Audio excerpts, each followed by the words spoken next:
আমরা বলেছি এই রায়ের মাধ্যমে এমন কিছু আসবে না যেটা কোরআন বা বাইবেলিক হয়ে যাবে।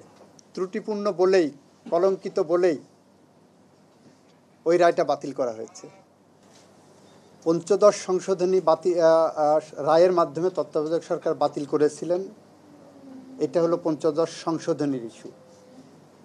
এটা হাইকোর্ট এটাকে অসাংবিধানিক বলেছে অন দ্য গ্রাউন্ড যে এটাই আনা হয়েছিল, এই সংশোধনীটা আনা হয়েছিল অসৎ উদ্দেশ্যে, ম্যালাফাইডনেস। আমাদের একটা, আপনারা জানেন যে ম্যালাফাইডনেস ভিসিয়েটস এভরিথিং। ওই রায়টা হাইকোর্ট যেটা দিয়েছেন সেই পার্টটা অ্যাপেলেট ডিভিশনে চ্যালেঞ্জ হয়নি, নাম্বার ওয়ান। নাম্বার টু, যদি চ্যালেঞ্জ হয়ও, অ্যাপেলেট ডিভিশন বিবেচনা করতে গেলে এই রায়টাকে সবসময় সুপারসিড করবে। This is a review judgement, রিভিউয়ের লিভ গ্রান্ট করে আপিল হয়েছে।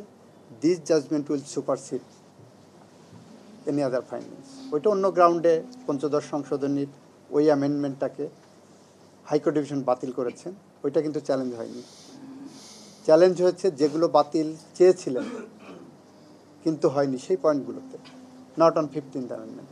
এখন তো যে অবস্থা আছে সেই অবস্থায় নির্বাচন হচ্ছে, এই বর্তমান যে নির্বাচন। হ্যাঁ স্যার, তত্ত্বাবধায়ক সরকারের ফরমেশনটা কি স্যার এনা ভোটের মাধ্যমে কি নির্ধারিত হবে?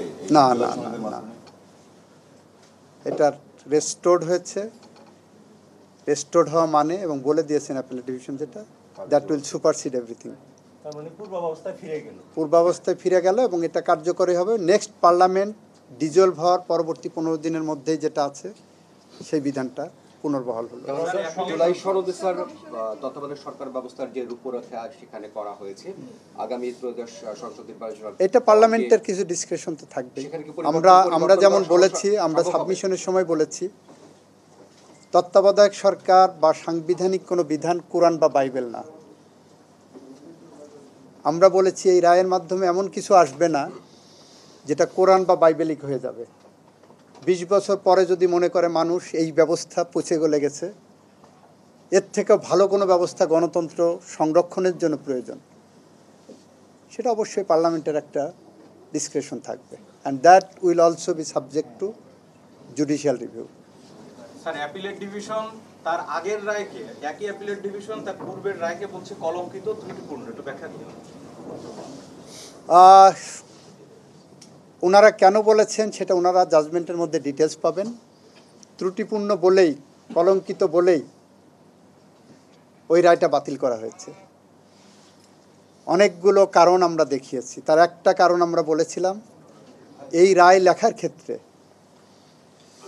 খায়রুল হক সাহেব সহ তার যারা সহযোগী ছিলেন তারা দণ্ডবিধির 219 ধারায় অপরাধ করেছেন।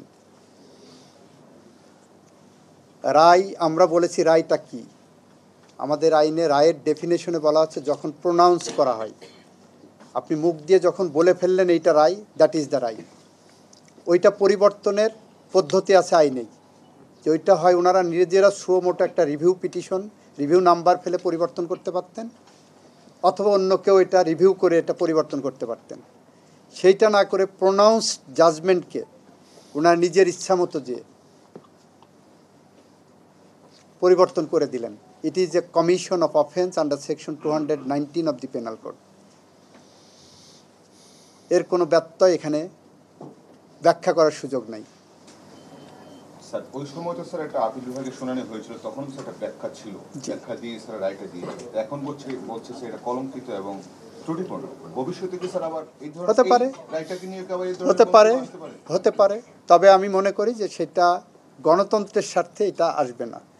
কিন্তু ওই রায়টা রিভিউয়ের মাধ্যমে যখন এটা রেস্টোর্ড হলো, বাতিল করে দিয়ে গণতন্ত্র তত্ত্বাবধায়ক রেস্টোর্ড হলো রিভিউয়ের মাধ্যমে, এই রিভিউয়ের পরে এই জাজমেন্টের উপর রিভিউ করে হবে না, অন্য কোনো জাজমেন্টে এসে সেটা আলাদা ফাইন্ডিং দেবে। এই সাবজেক্টের উপরে, ত্রয়োদশ সংশোধনের উপরে, এইটা এখন past and close chapter.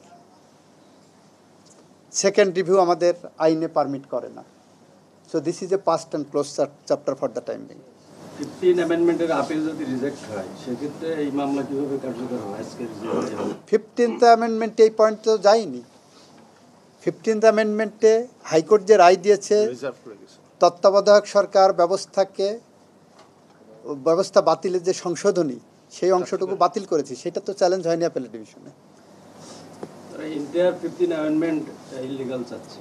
Total সেটা তো অন্য পয়েন্টগুলোতে, কিন্তু যে পয়েন্টে হাইকোর্ট জাজমেন্ট দিয়ে দিয়েছেন সেই পয়েন্ট তো আর যাদের পক্ষে দিয়েছেন সেই পয়েন্ট তো করে চ্যালেঞ্জের সাবজেক্ট না, সেখানে রেজ হবে না।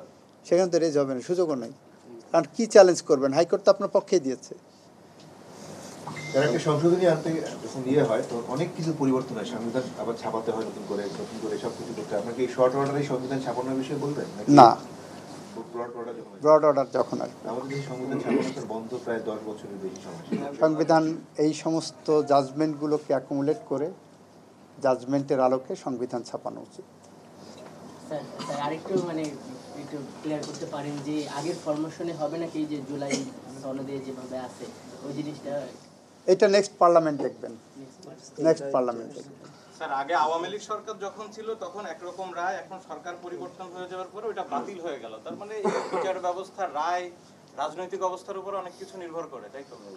আমি এটা মনে করি না, আমি এটা মনে করি না। আপনারাই বলেন, তত্ত্বাবধায়ক সরকার বিলোপ করে যে নির্বাচন হয়েছিল, বাংলাদেশের গণতন্ত্রের যে কবর রচিত হয়েছিল, আর তত্ত্বাবধায়ক সরকার পুনর্বহাল হওয়ার পরে গণতান্ত্রিক পথে বাংলাদেশ, মহাসড়কে বাংলাদেশ হাঁটবে, কোনটা আপনার কাছে গ্রহণযোগ্য, কোনটা জাতির কাছে গ্রহণযোগ্য, সেটা আপনারা বিবেচনা করবেন।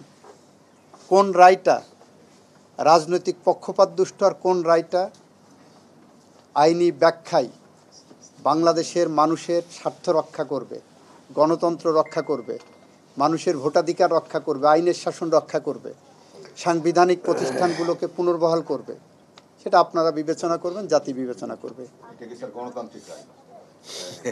এই রায়কে গণতান্ত্রিক নয়, এটা হলো আইনি রায়। আইনি রায়।